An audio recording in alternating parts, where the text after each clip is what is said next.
నమస్తే. Welcome to Rudra TV. Telugu నేలపై NTR, ANR తరువాత అంతగా బాక్సాఫీస్ వార్‌లో పాలు పంచుకున్న హీరోలు ఎవరంటే నందమూరి బాలకృష్ణ మరియు చిరంజీవి అనే చెప్పాలి. 4 దశాబ్దాలకు పైగా ఈ స్టార్స్ ఇద్దరి మధ్య పోటీ సాగుతూనే ఉంది. నిజం చెప్పాలంటే ఎన్టీఆర్, ఏఎన్నార్ కన్నా మిన్నగా ఈ ఇద్దరు హీరోలు బాక్సాఫీస్ బరిలో ఇంకా పోటాపోటీగా సాగుతున్నారు. అప్పుడప్పుడు వీరిద్దరి మధ్య మాటల తూటాలు పేలుతున్నా అవి వారి స్నేహం ముందు టీ కప్పులో తుఫాను లాంటివే. అలాంటి ఇద్దరు సీనియర్ స్టార్స్ కలిసి నటిస్తే చూడాలన్నది తెలుగు సినీ ఫ్యాన్స్ అభిలాష. 1987లో వెంకటేష్ హీరోగా రూపొందించిన త్రిమూర్తులు చిత్రంలో ఓ పాటలో బాలకృష్ణ, చిరంజీవి కలిసి తెరపై కనిపించారు. ఆ తర్వాత వారి సినిమాల ఫంక్షన్‌లో మినహాయిస్తే చిరు, బాలయ్య కలిసి కనిపించింది తక్కువే. 40 ఏళ్లకు పైబడి ఈ ఇద్దరు హీరోలు పోటీ పడుతున్నా ఏనాడు కలిసి నటించకపోవడం గమనార్హం. బహుశా తమ ఫ్యాన్స్ మధ్య గొడవలు తలెత్తుతాయని కాబోలు బాలయ్య, చిరంజీవి ఇప్పటిదాకా ఒకే సినిమాలో స్క్రీన్ షేర్ చేసుకోలేదు.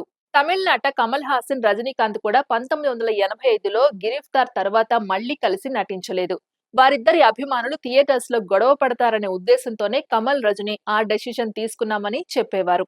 మళ్లీ ఇన్నాళ్లకు కమల్, రజనీకాంత్ ఒకే సినిమాలో నటించబోతున్నారు.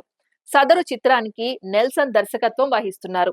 ఉదయనిధి స్టాలిన్ ఆ చిత్రాన్ని ప్రతిష్టాత్మకంగా నిర్మిస్తున్నారు. ఈ విషయం వెలుగు చూసిన దగ్గర నుంచి తెలుగునాట కూడా చిరంజీవి, బాలకృష్ణ ఒకే సినిమాలో నటిస్తే బాగుంటుందన్న ఊహాగానాలు అధికమయ్యాయి. బాలకృష్ణ, చిరంజీవి కలిసి నటించటం కల్లా అంటున్నారు చాలా మంది. అయితే ఈ మధ్య జరిగిన బాలకృష్ణ నట జీవిత స్వర్ణోత్సవంలో చిరంజీవి స్వయంగా తాము కలిసి నటిస్తామని, సరైన సబ్జెక్ట్ ను తయారు చేయమని బోయపాటి శ్రీనును ఉద్దేశించి చెప్పారు కూడా. అప్పట్లో అది కేవలం గాలి మాటే అనుకున్నారు. కానీ ఇప్పుడు కమల్, రజనీ కలిసి నటించబోతుండగా తెలుగులో అంతటి ఈక్వల్ స్టార్ డమ్ ఉన్న చిరంజీవి, బాలకృష్ణ కూడా ఒకే సినిమాలో నటిస్తే చూడాలని ప్రేక్షకులు ఆశిస్తున్నారు. మరి ఈ పవర్ఫుల్ కాంబినేషన్ ను హ్యాండిల్ చేసే డైరెక్టర్ ఎవరు అన్న ప్రశ్న కూడా తలెత్తక మానదు. బాలయ్య గోల్డెన్ జూబ్లీలో చిరంజీవి చెప్పినట్లు బోయపాటి శ్రీను వీరిద్దరి కోసం కథ తయారు చేస్తారేమో చూడాలి.